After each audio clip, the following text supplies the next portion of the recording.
കാരണം ഇവര് ഈ കാർ കൾച്ചർ ഭയങ്കരമായിരുന്നല്ലോ സൗദിയിൽ. അപ്പൊ നീ ഒരു പോഡ്കാസ്റ്റ് പറഞ്ഞിട്ടില്ലേ, സഹീലും ഫ്രണ്ട്സും 11th അങ്ങനെ ആരും വലിയ കാറൊന്നും എടുക്കൂല ഫെയർവെല്ലിന്, സ്കൂൾ ഫെയർവെല്ലിന്. അപ്പം ജസ്റ്റ് ഇനിയിപ്പോ പുതിയ ആൾക്കാർ ആരെയുണ്ടെങ്കിൽ, അല്ലെ നമ്മളെ പഴയ എപ്പിസോഡ് കേൾക്കാത്ത ഒരാളുണ്ടെങ്കിൽ ഞാൻ പറയാണ്, നമ്മൾ സൗദിയിലെ സ്കൂൾസിൽ ഫെയർവെൽ വെച്ചാല് ഫെയർവെൽ കൾച്ചർ ഉണ്ട്. പക്ഷെ അതിന്റെ കൂടെ ബോയ്സ് എല്ലാവരും അടിപൊളി എക്സ്ട്രാ വെഗൻ കാർസ് റെന്റ് ഔട്ട് ചെയ്യും. 12th ഗ്രേഡ് ഉള്ളവർ, അതായത് ഈ BMW ഒക്കെ വെറുതെ normal cars, Mercedes, Audi, BMW, പിന്നെ Lamborghini, Rolls Royce, G wagon, Ferrari, ഇതൊക്കെ ഉണ്ട്. അപ്പം 11th സ്റ്റുഡൻസ് ഫെയർവെൽ അങ്ങനെ ഒന്നും കാറൊന്നും എടുക്കൂല. അപ്പൊ എന്റെ ബ്രദർ 11th എടുത്തതാ. അതേപോലെ എന്റെ കാക്ക 10th കഴിഞ്ഞാണ്ട് നാട്ടിക്ക് പോവാൻ ഫുൾ പ്ലാൻ ചെയ്ത.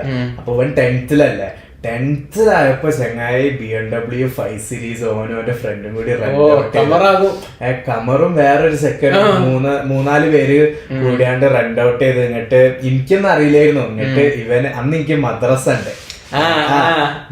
ഉണ്ട് അന്ന്. അപ്പൊ മദ്രസക്ക് ഇങ്ങനെ BMW ആയിട്ട് വന്ന് ചെയ്യാനൊക്കെ ഇങ്ങോട്ട് എല്ലാവരും ഇങ്ങനെ BMW. കാരണം അന്ന് BMW ഒരു ബിഗ് തിങ് ആയിരുന്നു. ഇപ്പോഴും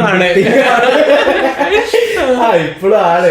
ഇങ്ങോട്ട് പിള്ളേരൊക്കെ ഇങ്ങോട്ട് എനിക്കും സംഭവം മനസ്സിലാവണില്ല. ഞാനും ഇവരെ കൂട്ടത്തിലാണ് BMW. അതിലിട്ട് എന്റെ കാക്ക ഇങ്ങനെ BMW ഇറങ്ങി വരുന്നത്. ഇങ്ങോട്ട് ഇങ്ങനെ കുറച്ചേരം ഉണ്ടാക്കി കയറി. അപ്പൊ തന്നെ ഫുൾ ചർച്ച. പിറ്റത്തെ ആഴ്ചത്തെ ഞാൻ മദ്രസിലൊക്കെ ചെന്നപ്പോ അപ്പം അങ്ങനത്തെ ഒക്കെ ഒരു ബിഗ് ബ്രദർ ആയിരുന്നു. അപ്പം അവനിപ്പോ മാരേജ് ഒക്കെ കഴിഞ്ഞ് റെസ്പോൺസിബിലിറ്റീസ് ഒക്കെ ആയി. അതെ, ഹാപ്പി ഫോർ ദം.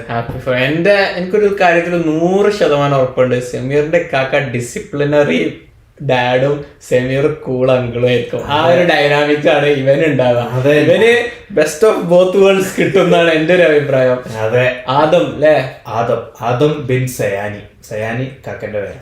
അപ്പം ഞാൻ ഇതേപോലെ പിള്ളേരെന്ന് കുട്ടി ഉണ്ടായിട്ട് ഞാൻ എൻ്റെ ഫ്രണ്ട്സ് ഗ്രൂപ്പിൽ വിളിച്ചിരുന്നു. അതായത് എൻ്റെ ജിദ്ദയിലുള്ള 3-4 ഫ്രണ്ട്സിന്റെ ഒരു ഗ്രൂപ്പ് ഉണ്ട്. അതിൽ വിളിച്ചപ്പോൾ ഞാൻ ഇവരോട് ഇങ്ങനെ കാര്യം പറഞ്ഞിട്ട് ഞാൻ ഇവരോട് പറഞ്ഞ് 20 years later നമ്മുടെ ഒരു പാർട്ടിക്ക് ചെക്കനെ കൊണ്ടുവരണം, നമ്മളെ 40s നമ്മളെ റേഞ്ച് വരെ കാണിച്ചു കൊടുക്കുക ഉള്ള രീതിയിലൊക്കെ ഹോപ്പ്ഫുള്ളി അങ്ങനെയൊക്കെ ആവട്ടെ.